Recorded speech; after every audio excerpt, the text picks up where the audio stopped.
जय भीम, नमो बुद्धाय। साथियों, मैं गोविंद कुमार, जनपद देवरिया से। साथियों, आप देख रहे हैं बहुजन मूवमेंट यूट्यूब चैनल। सम्मानित साथियों, आपसे अनुरोध है कि बहुजन मूवमेंट को सपोर्ट करने के लिए, फुले साहू अंबेडकर की विचारधारा को जानने के लिए इस चैनल को सब्सक्राइब करें, लाइक करें तथा अंत तक अवश्य देखें। साथियों, मैं आप लोगों से आज बात करना चाहता हूं। 2-3 दिन पहले हमारे एक राजनीतिक गुरु हैं जो बहुत ही आदरणीय व सम्मानित हैं, हमसे मिलने के लिए आए थे और बातचीत के दौरान उन्होंने मुझसे एक सवाल किया कि आप जो यह कार्य कर रहे हैं, इसका उद्देश्य क्या है। निश्चित रूप से जब हमारे गुरु के मन में यह आवश्यक सवाल थे कि मैं जो काम कर रहा हूं उसका उद्देश्य क्या है, निश्चित रूप से यह एक बेहतरीन सवाल था और बहुत ही नेक इरादे से किया गया सवाल था।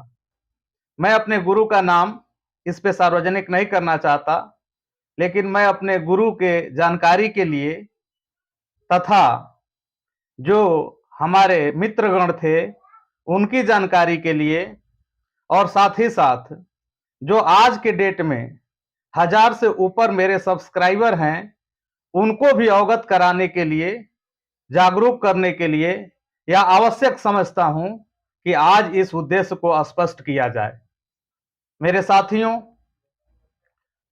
मुझे लगता है कि इस उद्देश्य को स्पष्ट करना अति आवश्यक है। मैंने जो उद्देश्य बनाया है, निश्चित रूप से एकदम यह स्पष्ट उद्देश्य है, फूले साहू अंबेडकर की विचारधारा को मंजिले मकसूद तक पहुंचाने का मेरा उद्देश्य है।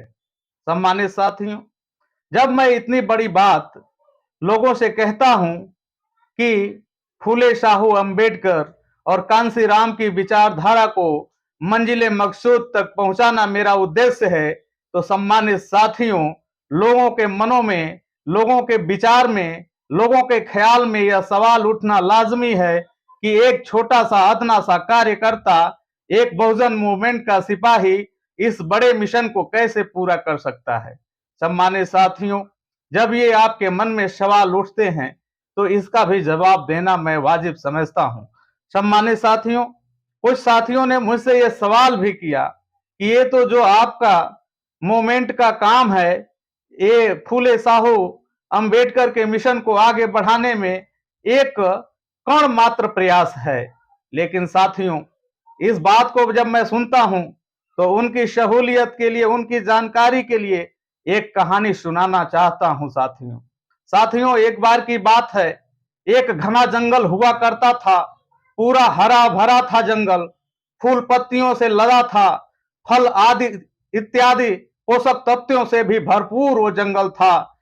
बड़े बड़े पेड़, बड़ी बड़ी टहनियां, बड़े बड़े उनके द्वारा दिए गए छांव, जिसमें पूरे जंगल के जानवर, शेर से लेकर के, हिरन से लेकर के, बकरी से लेकर के और तमाम पशु पक्षी उसमें बड़ी खुशहाली पूर्वक जीवन यापन करते थे। साथियों, एक दिन एक बुरा समय आया और वह बुरा समय आया, जंगल में आग लग गई। साथियों, ज्यों जंगल में आग लग गई तो सभी जानवर वहां से भागने लगे, जंगल को खाली करने लगे। लेकिन एक छोटा सा प्रयास एक कोयल कर रही थी। कोयल क्या करती है, जंगल में आग लगने के बाद एक बगल के तालाब के पास जाती है और अपने चोंच से पानी उठा करके, ला करके और जंगल के ऊपर छोड़ने का काम करती है। उस भीषण जंगल की आग को बुझाने का प्रयास करती है। कई बार उसके पर और पंख झुलस जाते हैं। जब यह दृश्य एक चालाक लोमड़ी देखती है तो लोमड़ी ठहरती है और कोयल से सवाल करती है। कहती है कि हे मूर्ख कोयल, तुम यह क्या कर रही हो? तुम्हारी चोंच बहुत छोटी है, ये तुम्हारा प्रयास बहुत छोटा है। तुम इस छोटी चोंच से क्या इस घनघोर जंगल की आग को बुझा पाओगी? सम्मानित साथियों, कोयल उसको जवाब देती है कि जब यह जंगल हरा भरा था, जब यह बागवानी अच्छी लगी हुई थी, जब इसमें फूल और पत्तियां लगे थे, तो इसी जंगल में हम और तुम सभी लोग रहते थे।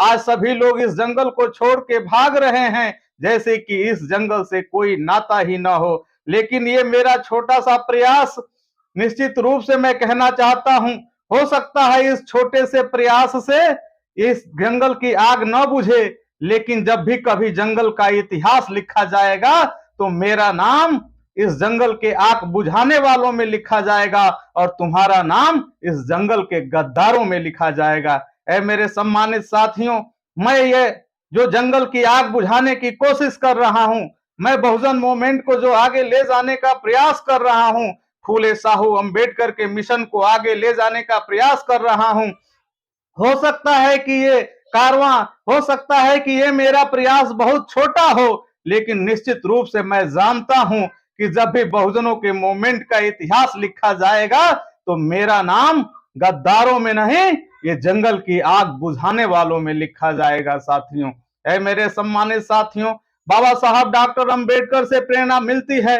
डॉक्टर अंबेडकर कहते हैं, सम्मानित साथियों, कि यह सही है कि इतिहास व्यक्ति का निर्माण करता है, अर्थात व्यक्तित्व का निर्माण करता है, लेकिन साथ साथ यह भी सही है कि व्यक्ति भी इतिहास का निर्माण कर सकता है।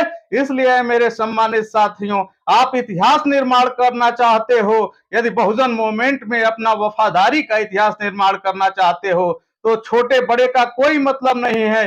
तुम जितना अपना महापुरुषों के आंदोलन में अपना हिस्सा डालना चाहते हो, निसंकोच होकर के उतना ही हिस्सा डालो। तुम्हारे देखते देखते और लोग भी हिस्सा डालने का प्रयास करेंगे और एक न एक दिन जंगल की आग बुझ जाएगी, क्योंकि कोयल से भी तमाम जानवरों ने प्रेरणा ली कि ये तो अपने पर और पंख झुलसने के बाद भी रुक नहीं रही है। तो अन्य जानवर क्या किए, देखने देखते उसे प्रेरणा लेके हाथी भी आई और तालाब के पानी को अपने अपने सूंड में लेकर के और जंगल के ऊपर फेंकने लगी।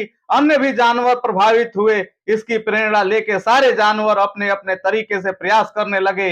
जंगल की आग बुझ गई और साथियों, आपको ये भी बताना चाहता हूं कि जंगल पुनः हरा भरा हो गया, प्रकृति से लबालब हो गया, उसमें पुनः सभी जानवर पूरी खुशहाली से रहने लगे, अच्छा जीवन बहाल हुआ और पुनः उस जंगल का राजा उस जंगल में रहने वाले लोग ही बन गए।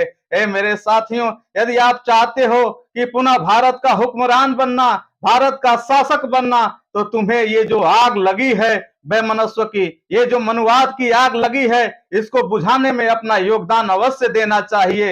यही मेरा उद्देश्य था साथियों। इस उद्देश्य को स्पष्ट करने के लिए मैंने यह वीडियो बनाया है। मुझे आशा और विश्वास है कि आप भी अपनी छोटी सी हिस्सेदारी महापुरुषों के आंदोलन में जरूर डालेंगे। इसी आशा विश्वास के साथ मैं आज अपनी बात को समाप्त करता हूं। जय भीम, नमो बुद्धाय।